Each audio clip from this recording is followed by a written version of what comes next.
নাহিদ ইসলাম দলটির আহ্বায়ক তিনি তার ভেরিফাইড ফেসবুক পেজে যে পোস্ট দিয়েছেন শুক্রবার, যে উদ্ধত্ত প্রকাশ করেছেন, ৭১ নিয়ে যে মন্তব্য করেছেন, সেই ধরনের মন্তব্য আজ অবধি জামাতে ইসলামীও জামাত শিবিরও প্রকাশ করার স্পর্ধা দেখায়নি। নাহিদ ইসলাম তার ফেসবুকে কি বলছেন? যারা ৭১-এ ফিরতে চান তারা ২৪-এর নতুন রাজনৈতিক বাস্তবতা অস্বীকারী। ৭১-এর পক্ষে বিপক্ষে রাজনীতি যারা পুনরুজ্জীবিত করতে চান তারা দেশকে পুরানো রাজনৈতিক কাঠামোর মধ্যে টেনে নেওয়ার চেষ্টা করছেন। আর কিছু বাকি থাকে তাদের ধ্যান ধারণার সম্পর্কে আমাদের সামনে সবকিছু প্রকাশ করার। কিন্তু স্পষ্ট ভাষায় বলে দিতে চাই, এই দেশ পরিচালিত হবে ৭১-এর চেতনার ভিত্তিতেই। যতদিন বাংলাদেশের অস্তিত্ব থাকবে ততদিন ৭১-এর আদর্শকে বুকে ধারণ করে এদেশের মানুষ আগামী দিনের পথ চলবে।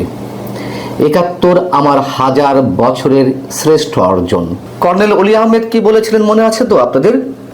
তিনি বলেছেন, যারা ২৪-কে ৭১-এর সমমর্যাদা নিয়ে যেতে চায় তারা গাঁজাখোর।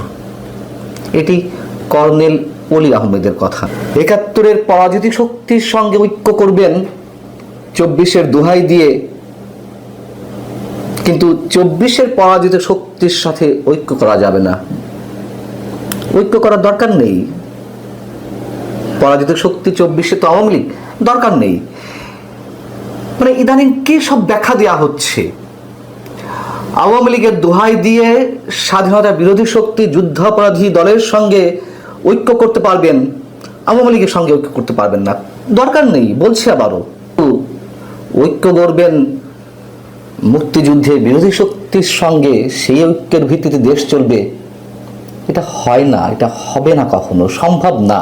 আমরা যা বোঝার অনেক আগেই বুঝেছি, যেটুকু বাকি ছিল সেটুকু নাহিদ ইসলামরা প্রকাশ করছেন। ২৪-এ এমন কিছু ঘটেনি, কেবলমাত্র একটি রাজনৈতিক সরকারের পতন ঘটেছে, এই তো। যে কথা বলেন, ভারত বিরোধী কথাবার্তা বলে ভারত জুজুর ভয় দেখিয়ে রাজনীতি করার চেষ্টা করছেন। ভারতের সঙ্গে আওয়ামী লীগের যে চুক্তিগুলো ছিল, পারলেন না তো একটা চুক্তিও বাতিল করতে, বরং ভারত বাতিল করেছে। ভারতের ২৬ লাখ মানুষ এদেশে অবৈধভাবে বসবাস করছে। আপনাদের গড়াই সরকারের আইন উপদেষ্টা তিনি মন্তব্য করেছিলেন, কই সরকারি কর্তা ব্যক্তি হয়ে তো একেবারে মুখে কুলু পেটে বসে আছেন।